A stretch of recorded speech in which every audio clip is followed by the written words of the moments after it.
E aí, se você não ouvir a voz do Espírito Santo te guiando, te conduzindo, te direcionando,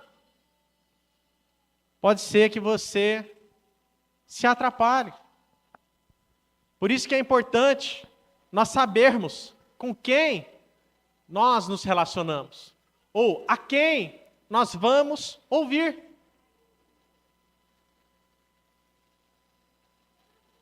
Com quem você tem se relacionado?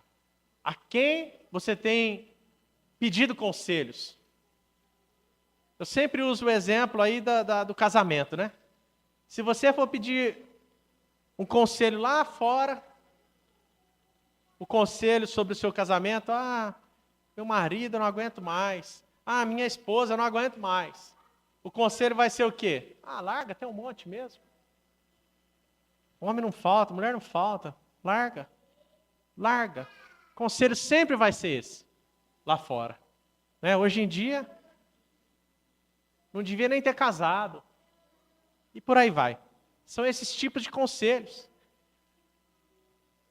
Tem uma moça lá no serviço dando em cima de mim. Ou tem um cara lá no serviço dando em cima de mim. Vai, pega, fica com ele mesmo. O conselho é esse. Seu esposo não vai nem ficar sabendo, sua mulher não vai nem ficar sabendo. Esse é o conselho que a gente ouve. Então nós precisamos estar atentos. Quem nós somos? Porque tem rodas que nós somos os conselheiros. Agora, tem rodas que nós somos aqueles que vai ouvir. Somos aquele que vai pedir conselho. Então, em algum momento, em algumas rodas, eu tenho que aconselhar as pessoas. Em outras rodas, eu vou para buscar conselhos. Porque, geralmente, não é na mesma roda que eu me aconselho que eu dou conselhos. Geralmente, é ambientes diferentes. Geralmente, é assim que funciona. Por exemplo, Jesus, ele começa a falar ali com o pessoal, perguntando: quem dizes que eu sou? Uns estão dizendo que é Elias, outros dizem que é qualquer um dos profetas, e conversa para lá, conversa para cá, e aí, de repente, Jesus fala o que ele vai passar. Está lá, Mateus capítulo 16, ele começa a compartilhar com os discípulos o que ele vai passar. A partir do verso 13, né, começa a falar ali que ele chega a parte de Cesareia ali dos Filipos. E aí no verso 16, Pedro fala que ele é o Cristo, o Filho do Deus vivo. E aí ele começa a falar, foi o Espírito que revelou a você. E aí Jesus começou no verso 21 mostrar aos seus discípulos o que ele convinha de ir a Jerusalém, né, e padecer. Ele ia padecer. E aí Pedro chamou ele de lado e foi dar um conselho para ele. Por isso que eu falo, nós temos que saber quem está nos aconselhando. Pedro, naquele momento, não era o conselheiro de Jesus. Era Jesus que era o conselheiro de Pedro. Então ali houve uma inversão de papel, né? E aí Pedro foi aconselhar Jesus. Senhor, né? Pedro começou a repreendê-lo. Senhor, tem compaixão de ti. De modo nenhum isso te acontecerá. Mas Jesus sabia que ele tinha que passar por aquilo. Por quê? Porque ele já tinha ouvido de Deus aquela direção. Então eu vou ouvir o que Deus falou para mim, ou eu vou ouvir o que Pedro falou para mim? E aí Jesus falou: sai daqui, Satanás. Que não. Porque eu já tenho o direcionamento. Eu já tenho a direção. É isso que é para eu fazer. É isso. E aí, falando ainda sobre pessoas que podem atrapalhar ou até impedir, e aqui nesse caso, se Jesus ouve o conselho de Pedro, poderia atrapalhar e até mesmo impedir o plano de Deus para a vida de Jesus. Nós podemos ver Dalila e Sansão. Dalila com Sansão. Lá em Juízes capítulo 13 até o capítulo 16 conta essa história. E Sansão, ele é um cara interessante, porque ele já tinha tido ali uma experiência ruim com a primeira mulher que ele casa.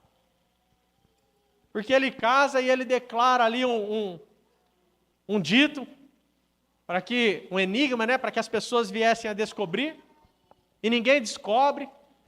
Ó, e ele declarou um enigma postado, né, valendo. 30 mudas de roupa lá, tava casado, tava valendo. E aí no último dia ele fala para a esposa conta, eles descobrem o enigma, e ele ainda fala, ó, se vocês não tivessem comungado aí com a minha cordeirinha, vocês não tinham descobrido aí o meu enigma. E ele vê até mesmo os seus conterrâneos, né? Ele vê ali os seus irmãos, os israelitas, amarrando ele e entregando ele de bandeja para o inimigo. Quando ele pega aquela queixada de jumento e mata 1000 filisteus ali. Então ele vê isso acontecendo, mas chega lá com Dalila, ele acaba cedendo a ela e falando para ela o seu voto ali de nazireado que havia sido feito pela mãe através, e o seu pai, né, através do que o anjo tinha ordenado para eles. Então, Sansão se relacionou com a pessoa errada. E aquela pessoa atrapalhou o plano de Deus para a vida de Sansão. Porque você acha que o plano de Deus para a vida de Sansão é que ele ficasse cego, né, tivesse os seus olhos arrancados e ficasse ali girando, sendo o bobo da corte ali dos filisteus? Era esse o propósito de Deus para a vida de Sansão? Eu não acredito que seja. Eu não consigo acreditar que Deus tem um plano, né, desse para ele. Mas o favor de Deus, né, a Bíblia fala que o Espírito de Deus saiu de Sansão. Fala que quando ele levantou e foi fazer como das outras vezes, ele não sabia que o Espírito de Deus tinha se retirado dele. Ou seja, ele perdeu o Espírito de Deus, ele perdeu o favor de Deus, ele perdeu a bênção de Deus sobre a vida dele, o cuidado de Deus. Ele perdeu. Por quê? Porque ele se relacionou com a pessoa errada.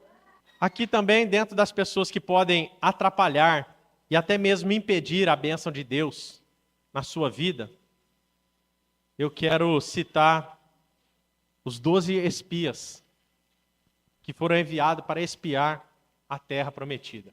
Vamos lá, Números capítulo 13, do 31 em diante.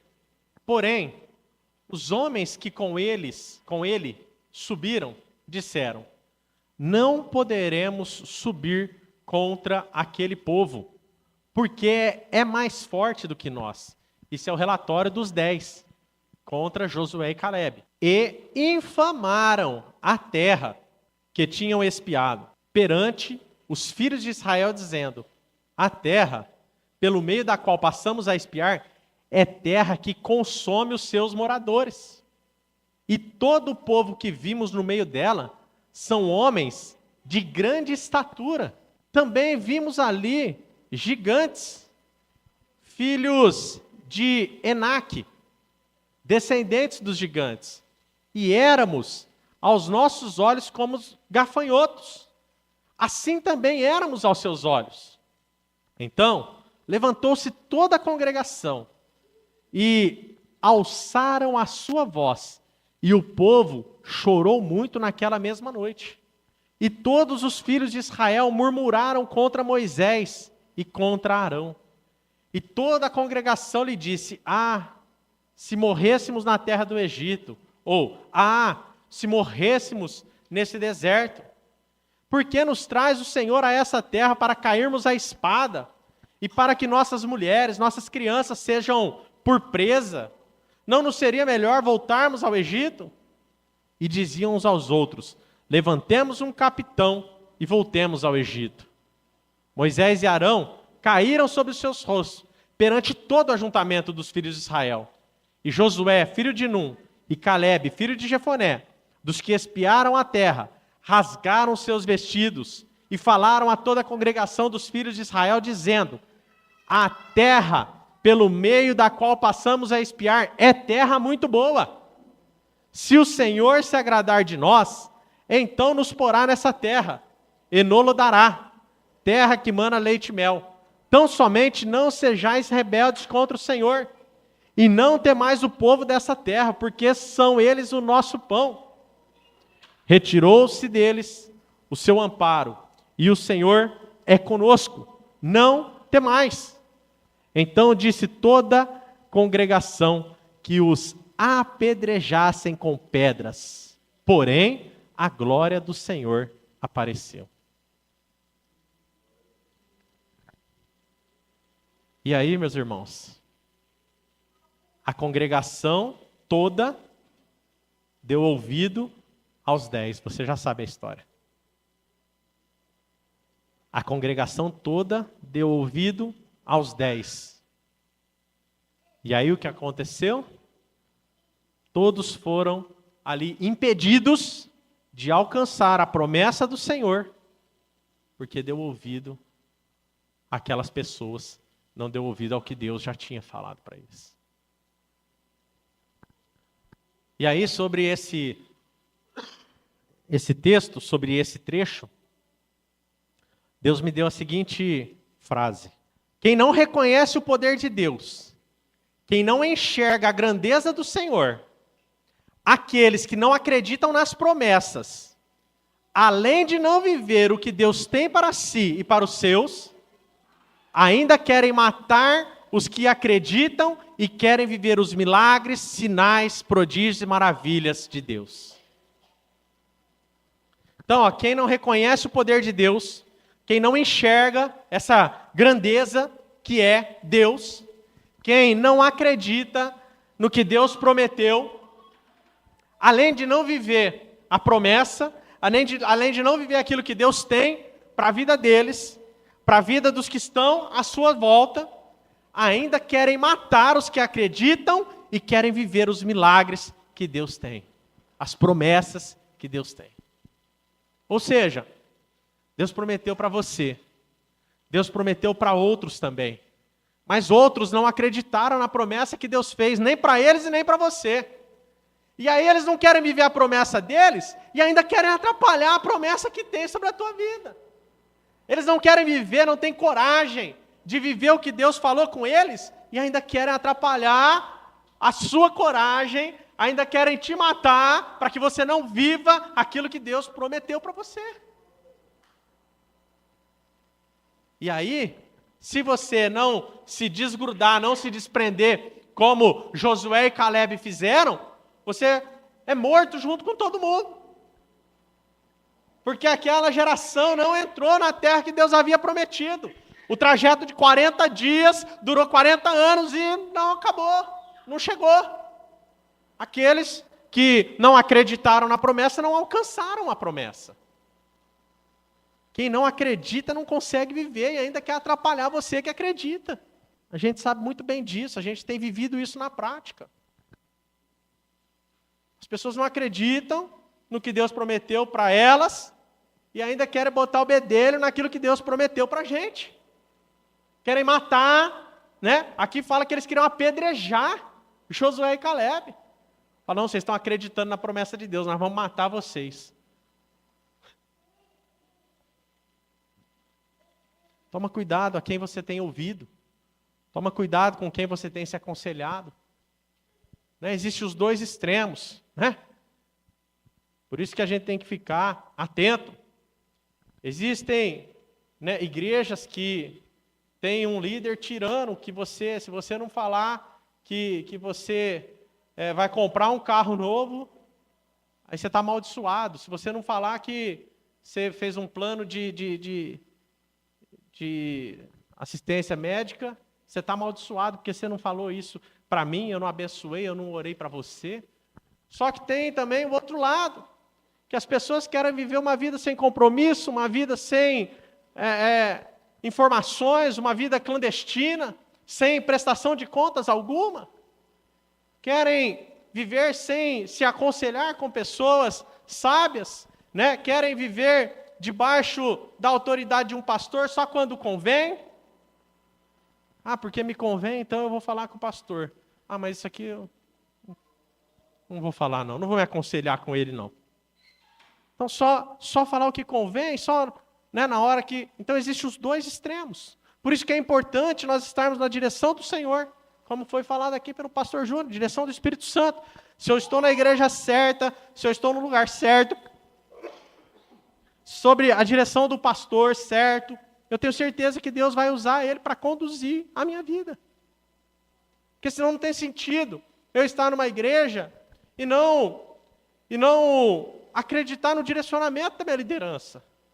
Não tem como eu estar na direção de estar numa igreja e o pastor falar assim, é para a gente fazer isso. Mas será que foi Deus que falou com o pastor mesmo? Aí você vai ser um dos 10 aqui. O que vai acontecer?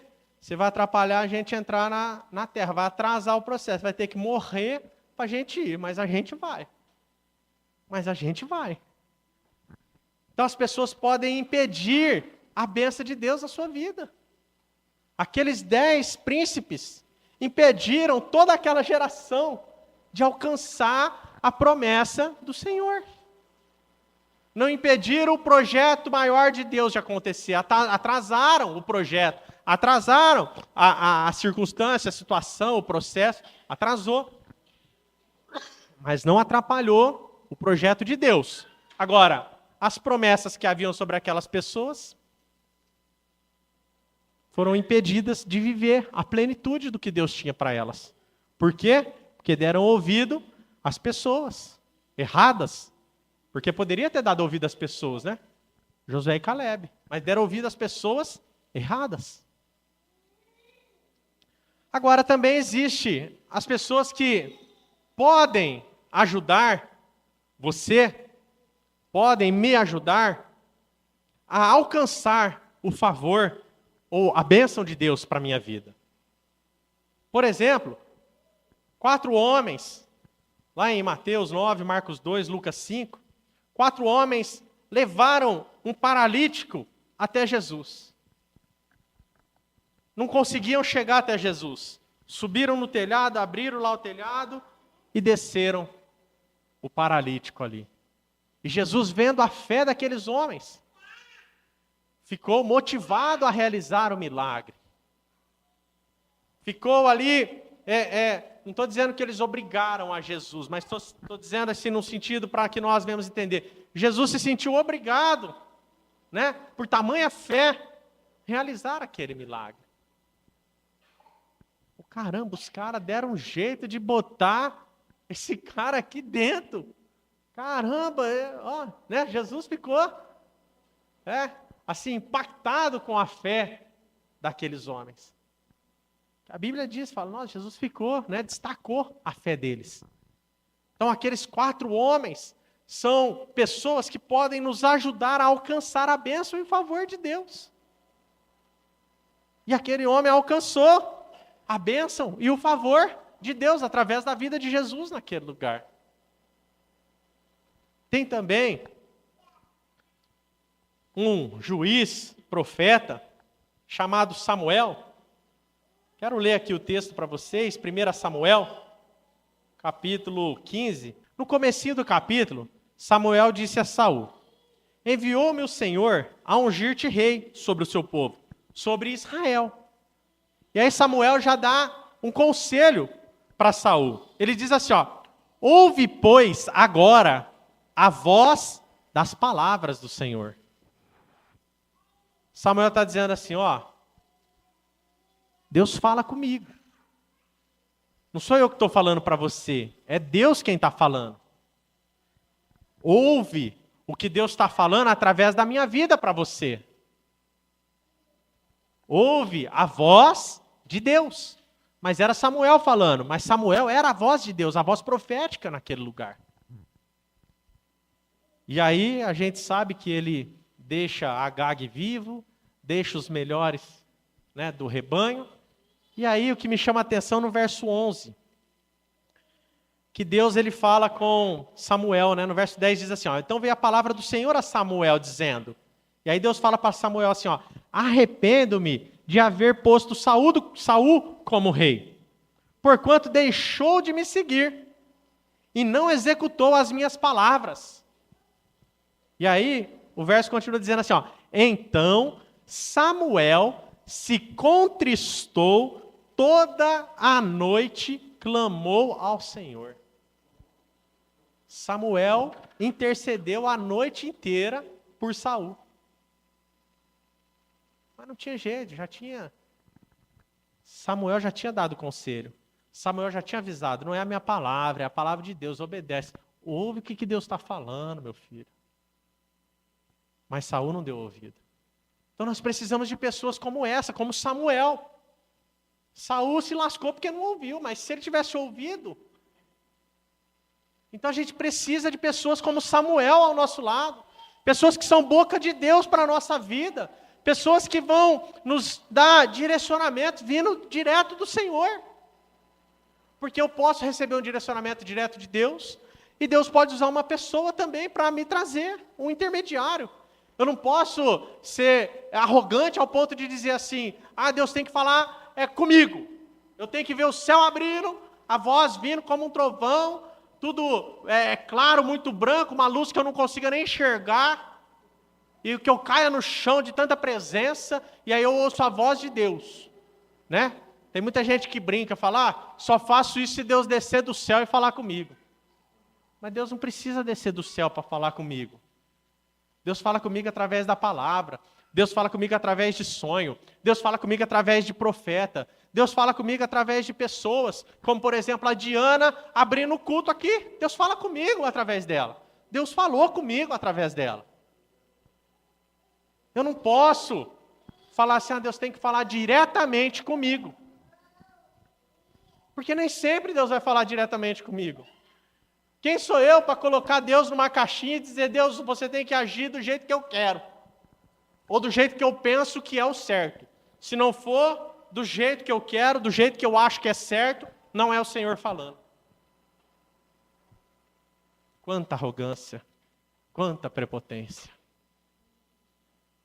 E tem gente que é assim.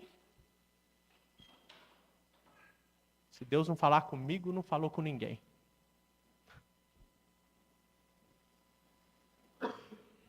E o último personagem que eu quero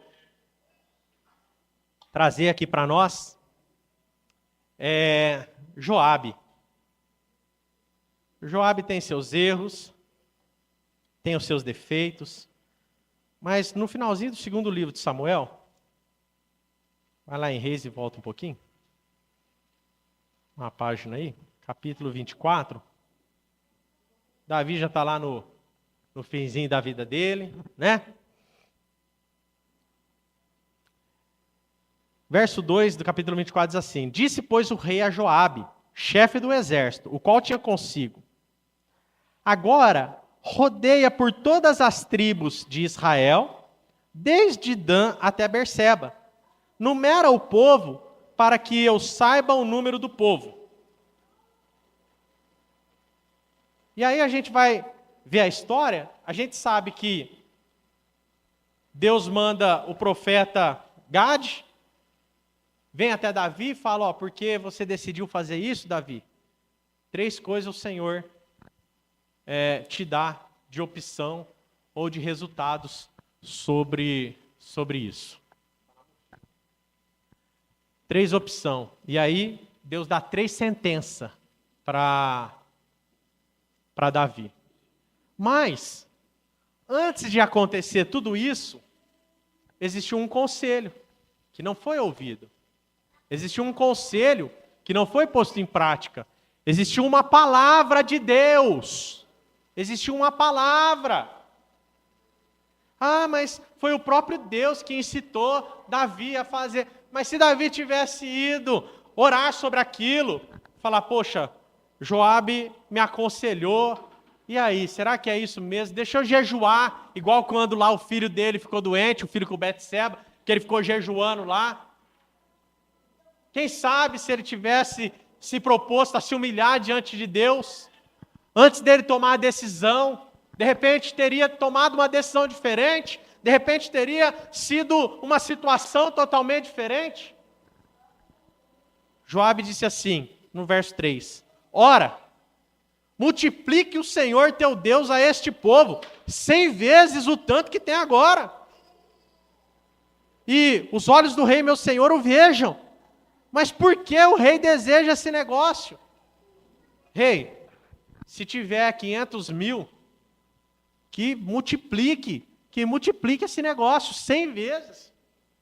Se tiver 1 milhão, que multiplique, seja 100 milhões. Mas para que contar, rei? Olha o que ele está dizendo, rei. Deus está te dando vitória em tudo. Para que você precisa saber quantos soldados tem? Qual a importância disso? Se os filisteus se armarem de cá, a gente levanta. Se os midianitas armarem de lá, a gente vai e destrói. Se os amonitas se levantarem de cá, Deus nos dá a vitória em todo lado que a gente vai. Para que, rei? Para que contar? Aí o verso 4. Porém, a palavra do rei prevaleceu contra Joabe e contra os chefes do exército. Aqui dá a entender que até os chefes do exército estavam contra essa ideia. Mas a palavra do rei prevaleceu. E aí Joabe se mostra, né, um ótimo aliado, um ótimo servo, porque Joabe saiu para obedecer aquilo que o rei tinha ordenado. Joabe tentou alertar Davi sobre a situação.